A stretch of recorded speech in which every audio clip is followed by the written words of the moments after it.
Hang up. Corporate needs you to find the differences between this picture and this picture. Intel has told us there are at least 7. Okay, I already see one. Give them. Okay. They're the same picture. 기름.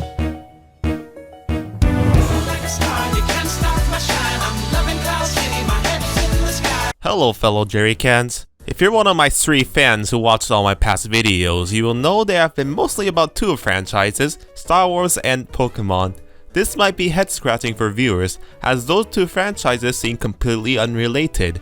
I may be the only YouTuber who seems to talk about both franchises at once on the same channel, except for maybe MapPath from Game Theory.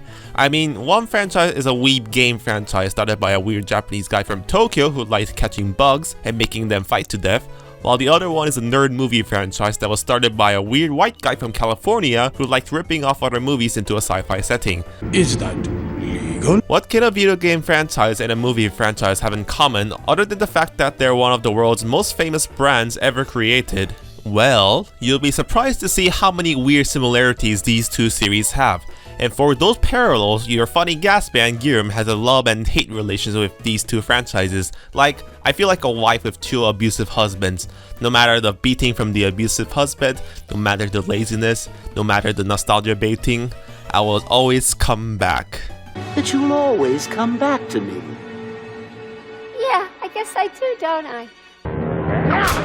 Let's talk about why I think Pokemon and Star Wars are not just similar franchises, but the same damn thing.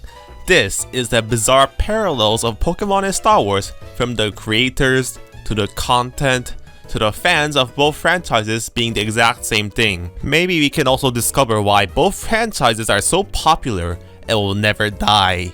Let's begin. This is getting out of hand. Now there are 2 of them. Chapter 1. Misguided Leaders. Let's start with the head of both groups. The head of Lucasfilms is Kathleen Kennedy, and the head of the Pokemon Company is, Tsunekazu Ishihara, I think that's how I pronounce it. Both of these 2 figures have eerily similar backgrounds. Case in point, they both didn't create the 2 respective franchises. George Lucas created Star Wars, Tajiri Satoshi created Pokemon. They're both the current head businessman and woman of each company, making company decisions while Lucas and Satoshi are no longer in charge. Now, I don't know if these 2 individuals are to blame for the questionable decision both Lucasfilms and the Pokemon Company have made over the years. Unlike other YouTubers on the website, I don't think I can quote-unquote blame an individual for a company making bad decisions. CEOs aren't kings, and there are so many factors other than leadership that affect company decisions. Companies are, in the end, organizations, kids, not dynasties. They are run by many people. Go read up on this textbook about organization behavior I have at home. They're not evil tyrants like Elon Musk. However, while I may say I don't blame them, I do say they have to take responsibility as leaders. As they say, with great power in a company comes great responsibility.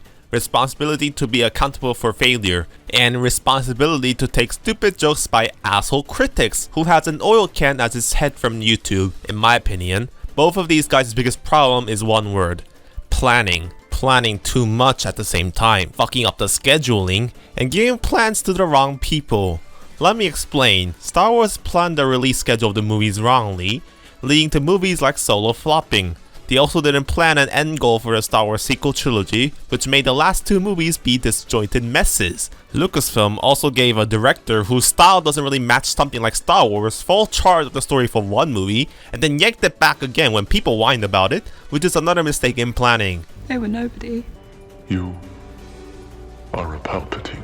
Kathleen also made movies no one wanted to watch, like Solo, even though Solo was pretty good. On the other hand, the Pokemon Company made similar mistakes, such as forcing Game Freak to put out a game annually, leading to a steady decrease in quality.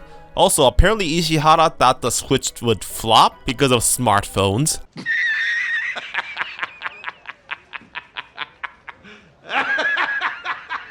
Which might explain Sword and Shield being a rushed mess, even though it could have got the 3 years of development time if they planned correctly.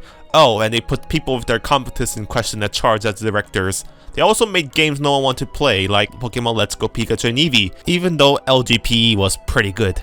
Wow, I guess Solo is LGPE, so Alden Ironhike is the Trace of Star Wars? Anyways, both company managers also made questionable decisions by trusting the franchise with questionable entities. Lucasfilm made goddamn EA exclusive rights to create Star Wars game, a decision that made only 4 Star Wars games come out in the span of 6 years, which is meager compared to the old LucasArts days. There was also the loot box debacle with Battlefront 2, and when Battlefront 2 started to become good, EA killed the game and we're still waiting for that one awesome game which includes everything from the Mandalorian to the Clone Wars content. I guess you can say they were lazy, rushed, and cut corners, wink wink. Pokemon Company on the other hand, trusted fucking Tencent to create Pokemon Unite because we have to make quick buck by following dumb trends, and League of Legends is popular I guess. Oh, and since Breath of the Wild ripoffs like Genshin Impact are popular, we're ripping that off too with the next game. At this rate, we're going to see Pokemon Battle Royale Pokenite, and shitty lazy mobile games catering to idiot fans. Oh yeah, that already exists. Fuck me! I swear, Pokemon Company is trying to ditch Nintendo and follow the footsteps of Konami and stop making console games altogether. Because kids like smartphones these days. At least Disney realized they should stop trusting EA, so they are finally allowing other companies like Ubisoft to make Star Wars games. For Pokemon, they got this no-name company that made like 3 ports to develop a remake to one of their most beloved games by fans. We'll have to find out if that decision was the correct one, but I don't have my hopes up. They're like animals, and I slaughtered them like animals. I hate them! Chapter 2: Misguided Directors. Since we talked about the management level of the 2 franchises, let's now talk about the people in the actual creative charge. For Pokemon, we have directors Junichi Masuda and Shigeru Mori. For Star Wars, we have J.J. Abrams and Rian Johnson. All of these 4 have made bad decisions to make their movies or games worse. I don't think I need to explain in detail what they did wrong because of my previous videos berating Pokemon and Star Wars that I will link in the description for those of you who missed it. But to summarize, Pokemon has lazy game design and Star Wars has bad discooperative story decisions. I think the biggest similar parallel is between Omori and Rian Johnson because I feel like their style of direction does not fit Pokemon or Star Wars. Shigeru Mori is more obsessed with telling linear, boring stories about little gals in Pokemon games, even though I should believe he should focus more on creating actual fucking content for their games and making the games feel more explorative. 描ける部分が非常に多くなったんですね。なので、例えばキャラクターの表情一つでもドット絵の時ではできなかったけども、そのちょっとしたそのモーションの動き。Rian Johnson is obsessed with breaking cliches and trying to outsmart the audience's expectations, and he directed a movie for a franchise that was built on cliches. His style matches more with movies like Knives Out, where the twists and expectations subversion works because it's a whodunit murder mystery movie. It is not a donut hole, but a smaller donut with its own hole, and our donut. But there are some differences though. One of the main problems with the sequel trilogy was the fact that JJ and Ryan were playing tug-of-war with plot points like Rey's heritage, so they were barely cooperating, leading to the sequels being a disjointed mess. Ryan and JJ seems to subtly hate each other or something, and here's a weird fact I found while editing. I can't find one photo of them together in one room posing for a picture or getting interviewed at the same time or something. Go try to find one on Google Images, it doesn't exist. Not even at premieres they won't pose together. Like, what the hell? On the Pokemon side, however, I would call Junichi Masuda and Shigeru Mori the biggest bro couple since Ryan Bergara and Shane Madej or Billy Loomis and Shaggy from Scooby-Doo and Scream. Like, are these guys in love? Which developer do you look up to the most? 増田さんみたいな。気持ち悪い。I've never seen a duo of game developers always being together in interviews, talking about their games. They're always with each other, no matter how far they are apart. Man, I ship them so much. Oh my gosh. Anyways, another difference is Kathleen Kennedy seems to realize her mistakes and now put Dave Filoni and Jon Favreau in charge to make more Star Wars stuff, a decision praised unanimously by fans. For Pokemon Company, we still have Masuda and Omori, and I'm going to guess we're going to see these lovable dorks in interviews until the sun burns out. Finally, another difference is that JJ and Ryan were newcomers to the Star Wars franchises, but out of the Team Rainbow Rocket symbol couple, Junichi Masuda was there from the beginning. He was the developer since generation of Pokemon and is still here and is still the de facto head of the Pokemon games these days. If this was Star Wars, it's like if George Lucas and J.J. Abrams became the same person. So let's talk about him some more. Are you going to kill me? I would certainly like to. I know you would. Chapter 3: Creators and successors. Since I shot on the Star Wars sequel trilogy in the last 2 parts, time to do it on the prequel trilogy. This is where the fun begins. Tell me, what does George Lucas, Junichi Masuda, and J.K. Rowling have in common? They all have hair? They all have eyebrows? They're all humans? Since George Lucas is the oldest of these 3, I would call Junichi Masuda the George Lucas of video games and J.K. Rowling the George Lucas of books. What I mean is all 3 of these people are creators of major products that took a life of their own. Creators who don't understand why they were successful, went crazy with age, and created underwhelming successors to their previous source materials. George Lucas created the prequel trilogy, Masuda directed or produced mediocre Pokemon games, and J.K. Rowling wrote Harry Potter and the Cursed Child and the Fantastic Beasts movies. Almost all famous creators are always in the threat of getting old and losing their touch. It might be due to age, it might be because their values change, it could also be because they have more responsibilities as they gain more social power or recognition, or it could be anything. Whatever the reason, I think creators need to learn that they need to move past some things and let them go. What do I mean by that? Well, George Lucas learned it the hardest way in my opinion. In the 2000s, he was ambitious and created the Star Wars prequels. However, unlike 2 decades ago, he was bombasted by the critics like Mr. Plinkett for the prequels, and was obviously disappointed with that. You know, the critics, certain fans and things, you know, they're not very kind. Later, he decided to sell Star Wars to Disney. At first, it might have been a bad decision, but since now we have people like Jon Favreau and Dave Filoni who actually cares in charge, I think it was a good decision in the end. Lucas has always been a good idea man, but not a good writer or filmmaker, and it's good when he makes other people like Irvin Kershner or Dave Filoni do the execution for him. With what we didn't know, and the big difference was how patient George was at teaching us all these things about film. He would send us to watch certain movies and we'd rent DVDs and start to just upload this whole vocabulary. Now since Filoni is in charge, I think Star Wars has a good future ahead of it, and I have high hopes. Contrast that with Masuda. He's still the head of the franchise even though it's clear he is losing his touch after saying things like, Pokemon has to be easier because kids these days have short attention span because of smartphones, or LGBT visuals has to be soft so it won't scare children and their parents. Yeah, this is from the same guy who created horrors like Lavender Town. You know, it's hard for people to realize, and I'm not supposed to say this, and I wasn't supposed to say it then, but, you know, it's a film for 12-year-olds. I think Masuda is at the stage George Lucas was in 2005, a man who's way too controlling of our franchise and getting too old for it at the same time. My hope for Masuda is that he follows Lucas's footsteps, which is to find a successor who will carry on the legacy like Dave Filoni. I'm not saying he needs to retire from game development and pack his stuff and go home.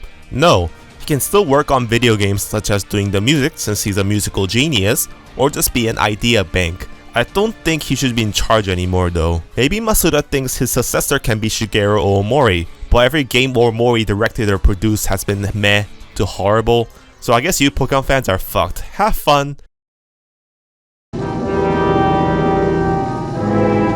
have a very bad feeling about this. Chapter 4, Nostalgia. Fellow Jerrykins, you've probably all seen this coming. The biggest common feature and problem that both franchises share is nostalgia. Everything about modern Star Wars and Pokemon can be summarized in these 3 words. Do you remember how it all began? As in, hey, do you remember this? Do you remember that? If you do, buy a product, you retard! I clapped when I saw it! On Pokemon side, we have the fucking Kanto region. Like I illustrated in the Pokemon Ultra Sun and Ultra Moon review, Game Freak seems to get sexual pleasure from referencing the Kanto region all the time. No other region than Kanto is great, because it was the original. On the Star Wars side, it's the stuff from the original trilogy. Anything that originated from the original trilogy, any word that was uttered in the original trilogy, You fought in the Clone Wars? will be referenced to death for the next 40 plus years. Both franchises have flying things nostalgia that keeps showing up. As in Star Wars, we have X-Wings, TIE Fighters, Star Destroyers. Do you remember them? For Pokemon, we have Charizard, Mega Charizard, another Charizard form, Charizard but giant, Charizard but champion. Do you remember them? No shit. Both franchises dig up old villains in a desperate attempt to please old fans and bring them back in ridiculous ways that make zero lick of sense. In Ultra Shit and Ultra Poop, we get Giovanni coming back because of stupid, unexplained Force multiverse lore. For Star Wars, we have Palpatine coming back in The Rise of Skywalker because of dark science and cloning and secrets only the Sith knew. What? Not just villains though. We get old protagonists coming back from the dead in more older, depressing forms. We all have the 3 main casts in the sequel trilogy, and we have Pokemon Trainer Red and Blue, now in their 30s, looking like they just want to die. Also, familiar locations! Tatooine is the Kanto region of Pokemon. Even though it's supposed to be a backwater planet that Luke Skywalker was bored as fuck in the original movie, we keep coming back to it for the next 40 years, from the prequels, to sequels, to animation, to TV series. Sort of like how Game Freak literally put Kanto in 5 Pokemon generations out of 8. And even games that have nothing to do with Kanto end with a character going to Kanto. I guess sort of like the ending of Rise of Skywalker when Tatooine appears out of fucking nowhere. Star Wars' biggest mascot is probably Darth Vader / Anakin Skywalker. He's iconic and is everywhere, used in all kind of merchandise from lunchbox to toys. Pokemon also has big mascot characters, and they are Pikachu and Charizard. Their faces are probably recognized by almost any human on Earth. Difference is, Star Wars has been kinda conservative with plastering Darth Vader everywhere in the movies and TV shows, so moments like when Vader shows up in Rogue One is revered by fans. On the other hand, Game Freak is like a pimp showing off Charizard and Pikachu as prostitutes in almost every fucking game since Generation 6. Pikachu costumes, Pikachu Z-Move, Pikachu Valley, Pikachu Game, Giant Pikachu... Anyways, that has been a comparison between Star Wars and Pokemon in the perspective of the content and the creators, and why they're the damn same. To summarize, Ishihara is Kathleen Kennedy, Omori is Rian Johnson, Masuda is JJ or George Lucas, and Charizard is Darth Vader. 2 franchises that have no right to be so similar, but the similarities don't end here. However, the video is getting pretty long for such an outrageous topic, so tell you what, we'll come back in part 2. And I'll talk about how Pokemon and Star Wars is the same in a meta sense, from the franchise's history to the fans being the same. See you later!